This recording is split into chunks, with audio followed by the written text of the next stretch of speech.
Hello दोस्तों, नमस्कार। आज है 26 मार्च और हम 26 मार्च से बनने वाले करंट अफेयर के क्वेश्चनों पर डिस्कस करने वाले हैं। अगर आप हमारे चैनल पर नए हैं तो हमारे चैनल को सब्सक्राइब करें, वीडियो को लाइक करें, शेयर करें और कमेंट करें।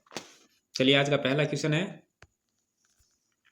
हाल ही में किस राज्य सरकार ने डॉल्फिन सफारी बनाने की घोषणा की है? हाल ही में किस राज्य सरकार ने डॉल्फिन सफारी बनाने की घोषणा की है? तो ये की है उत्तर प्रदेश ने। किसने की है? उत्तर प्रदेश ने।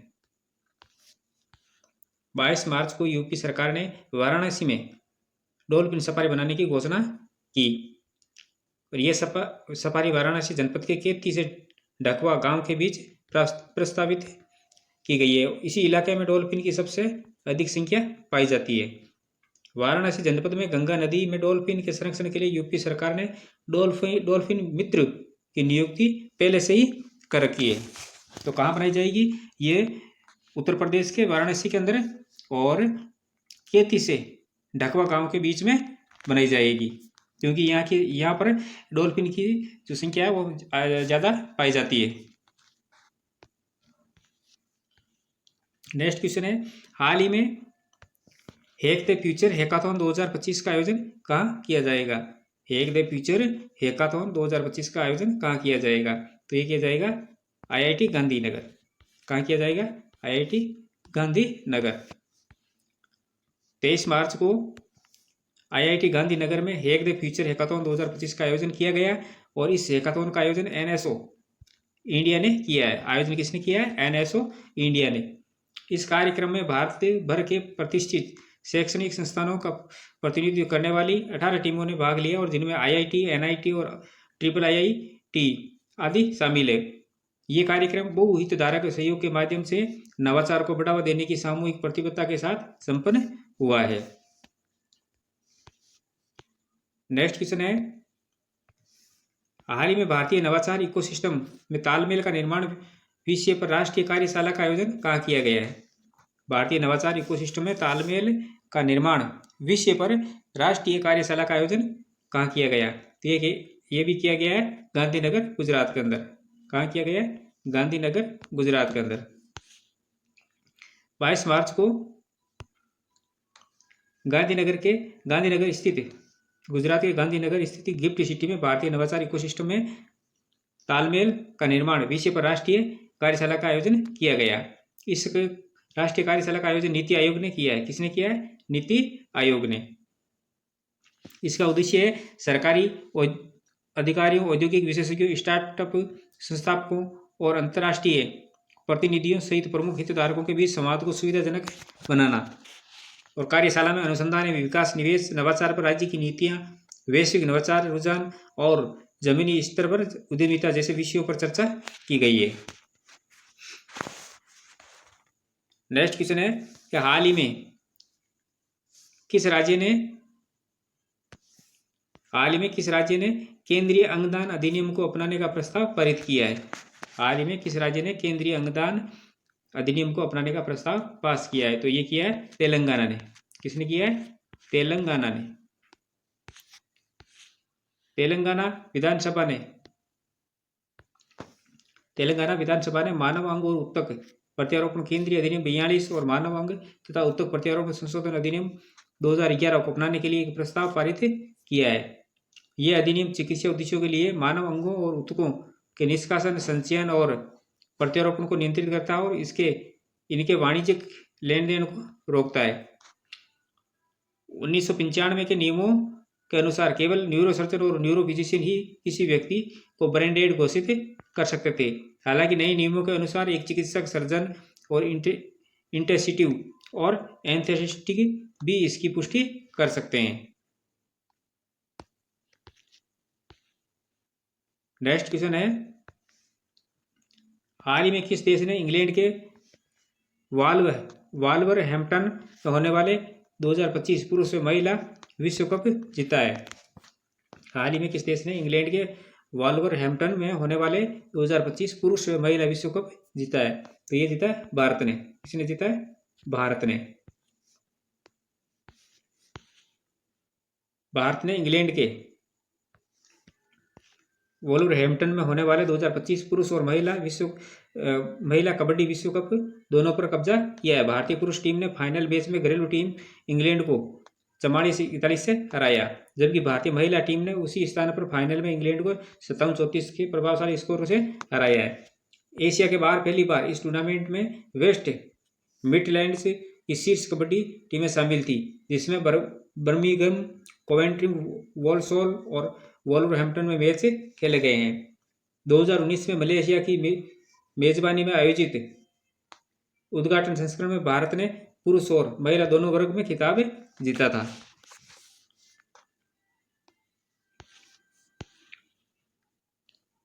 नेक्स्ट क्वेश्चन है, हाल ही में खेलो इंडिया पैरा गेम्स में राष्ट्रीय पावर लिफ्टिंग रिकॉर्ड तोड़ने वाली पहली महिला एथलीट कौन बनी है? हाल ही में खेलो इंडिया पैरा गेम्स में राष्ट्रीय पावर लिफ्टिंग रिकॉर्ड तोड़ने वाली पहली एथलीट कौन बनी है? तो कौन बनी है? ये बनी है जसप्रीत कौर। कौन बनी है? जसप्रीत कौर। पंजाब की जसप्रीत कौर खेलो इंडिया पैरा गेम्स में राष्ट्रीय पावर लिफ्टिंग रिकॉर्ड तोड़ने वाली पहली एथलीट बन गई है। उन्होंने 45 किलोग्राम वर्ग में 101 किलोग्राम वजन उठाकर स्वर्ण पदक जीता है। उन्होंने 100 किलोग्राम का अपना ही राष्ट्रीय रिकॉर्ड तोड़ा है। सोनम पाटिल ने रजत पदक जीता है, जबकि कवि प्रिया राजा ने कांस्य पदक हासिल किया है। ईश्वर रामपाल टाग ने पुरुषों की भाला फेंक F12 F13 स्पर्धा में स्वर्ण पदक जीता है। मनजीत ने पुरुषों की भाला फेंक F12 F13 में स्पर्धा में रजत पदक और अक्षय कुमार मीना ने कांस्य पदक जीता है। खुशबू गिल ने महिलाओं की शॉटपुट F12 F20 स्पर्धा में स्वर्ण पदक जीता है। मुथु मीना ने रजत पदक और अनन्या बंसल ने महिलाओं की शॉटपुट F12 और F20 स्पर्धा में कांस्य पदक जीता है। सुमेधा पाठक ने 10 मीटर एयर पिस्टल महिला SH1 स्पर्धा में स्वर्ण पदक जीता है।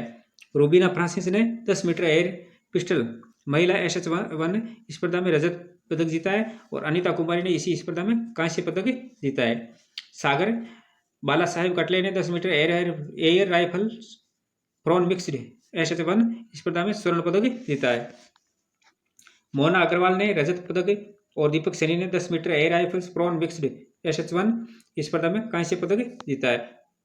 पैरा तीरंदाजी में शीतल देवी ने कंपाउंड महिला ओपन वर्ग में स्वर्ण पदक जीता है और पायल नाग ने रजत पदक और ज्योति ने कांस्य पदक जीता है। श्याम सुंदर स्वामी के कंपाउंड पुरुष ओपन तीरंदाजी स्पर्धा में स्वर्ण पदक जीता और तोमन कुमार ने रजत पदक और राकेश कुमार ने कांस्य पदक। खेलो इंडिया पैरा गेम्स 20 से 27 मार्च तक नई दिल्ली में आयोजित किए जा रहे हैं। नेक्स्ट क्वेश्चन है, हाल ही में भारतीय फिल्म महोत्सव किस देश में शुरू हुआ है? हाल ही में पहला भारतीय फिल्म महोत्सव किस देश में शुरू हुआ है? तो ये हुआ अमेरिका के अंदर। कहाँ हुआ है? अमेरिका। संयुक्त राज्य अमेरिका के सिएटल में पहला भारतीय फिल्म महोत्सव शुरू हुआ है, जो भारतीय सिनेमा के 3 दिवसीय उत्सव की शुरुआत है। म्यूजियम ऑफ पॉप कल्चर में आयोजित इस कार्यक्रम में लेक्स ब्रैडमैन के साथ प्रधानमंत्री नरेंद्र मोदी के पॉडकास्ट के अंश प्रस्तुत किए जाएंगे। इस कार्यक्रम में कई गणमान्य लोगों ने भी भाग लिया है। नेक्स्ट क्वेश्चन है कि हाल ही में किसे global system for mobile communication association यानी GSMA बोर्ड के अध्यक्ष के रूप में चुना गया है? हाल ही में किसे global system for mobile communication association board के अध्यक्ष के रूप में चुना गया है? ये चुना गया है गोपाल विट्ठल को। किसको चुना गया है? गोपाल विट्ठल को।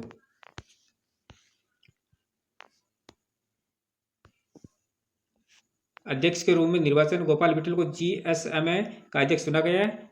उन्होंने जोस मारिया ओल्वारेज पेलेटे का स्थान लिया है, जिन्होंने टेलीफोनिका के CEO पद से इस्तीफा दे दिया था। कार्यवाहक अध्यक्ष की भूमिका यानी फरवरी 2025 से विट्ठल कार्यवाहक अध्यक्ष के रूप में सेवा दे रहे थे, जिसके बाद उन्होंने औपचारिक रूप से चुना गया और वे सुनील मित्तल के बाद इस प्रतिष्ठित पद पर पहुंचने वाले दूसरे भारतीय हैं। यानी भारतीय ये दूसरे भारतीय। उनसे पहले कौन है? सुनील मित्तल, तो पहले भारतीय थे। विट्ठल का कार्यकाल 2026 के अंत तक रहेगा। GSMA के पूर्व में भूमिका, इससे पहले वे डिप्टी चेयर थे। और 2019-20 के कार्यकाल में जीएसए में बोर्ड के सदस्य भी रह चुके हैं। वैश्विक दूरसंचार नेतृत्व में जीएसएमए मोबाइल इकोसिस्टम को एकीकृत करने, तकनीकी नवाचारों को बढ़ावा देने और उद्योगों को नीतियों को आकार देने में महत्वपूर्ण भूमिका निभाता है। मोबाइल उद्योग ने 2024 में वैश्विक अर्थव्यवस्था में $6.5 ट्रिलियन का योगदान दिया, जो नवाचार और डिजिटल परिवर्तन में इसकी भूमिका दर्शाता है। जीएसएमए में टेलीकॉम ऑपरेटर्स, हैंडसेट निर्माता, सॉफ्टवेयर कंपनियां, उपकरण प्रदाता और विभिन्न क्षेत्रों की इंटरनेट कंपनियां भी शामिल है। नेक्स्ट क्वेश्चन है, हाल ही में 2025 में महाराष्ट्र भूषण पुरस्कार किसे दिया गया? हाल ही में 2025 में महाराष्ट्र भूषण पुरस्कार किसे दिया गया? तो ये दिया गया राम सुतार को। किसको दिया गया? राम सुतार को। महाराष्ट्र सरकार ने प्रसिद्ध शिल्पकार राम सुतार को साल 2025 के लिए महाराष्ट्र भूषण पुरस्कार से सम्मानित करने का ऐलान किया और राम सुतार ने स्टैच्यू ऑफ यूनिटी समेत कई मूर्तियां बनाई है। 2023 में आपा साहेब धर्मगिरी को समाज सेवा के लिए पुरस्कार दिया गया था। 2021 में आशा भोसले को कला और संगीत के क्षेत्र में ये पुरस्कार मिला था।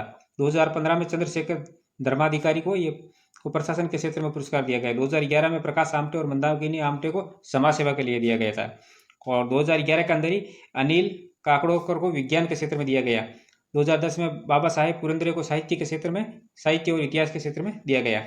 2002 में भीमसेन जोशी को कला और संगीत के क्षेत्र में दिया गया और 2001 में सचिन तेंदुलकर जो क्रिकेट के खिलाड़ी हैं उनको दिया गया खेल के क्षेत्र में और 1999 में विजय भटकर को विज्ञान के क्षेत्र में दिए गए। नेक्स्ट क्वेश्चन है, हाल ही में किस अंतरिक्ष स्टेशन ने कैलिफोर्निया के वेडनबर्ग स्पेस बेस से एसपी स्पेयर एक्स और पंच मिशन को सफलतापूर्वक लॉन्च किया है? तो किसने किया? ये क्या? नासा ने। किसने किया है? नासा ने।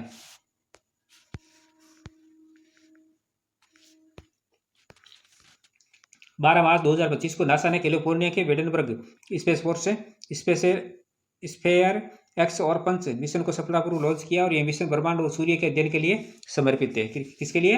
ब्रह्मांड और सूर्य के लिए। ब्रह्मांड के इतिहास और जीवन के तत्वों की खोज करेगा। ये 450 मिलियन आकाश गंगाओं और 100 मिलियन सितारों का डेटा संग्रह करेगा। मिशन की अवधि 2 वर्ष है और ये हर 6 महीने में पूरे आकाश का 3D मानचित्र तैयार करेगा। पंच यानी सूर्य की बाहरी परत यानी कोरोना और सौर वायु का अध्ययन करेगा। इसमें 4 छोटे छोटे उपग्रह शामिल है जो एक वर्चुअल इंस्ट्रूमेंट के रूप में कार्य करेंगे। दोनों मिशनों को स्पेस एक्स फाल्कन 9 रॉकेट के द्वारा रात 11:10 पर लॉन्च किया गया है और स्पेयर एक्स ने दूसरे चरण में रॉकेट सफलतापूर्वक अलग होकर 650 किमी सूर्य सिंक्रोनस कक्षा में प्रवेश किया और स्पेस एयर अगले 4 से 6 सप्ताह में डेटा संग्रहण शुरू करेगा और पंच उपग्रह का 90 दिनों तक अंशांकन किया जाएगा। ब्रह्मांडीय मुद्रास्फीति और आकाशगंगाओं के विकास का अध्ययन करेगा और सौर वायु की संरचना और अंतरिक्ष मौसम पर इसके प्रभाव को समझेगा।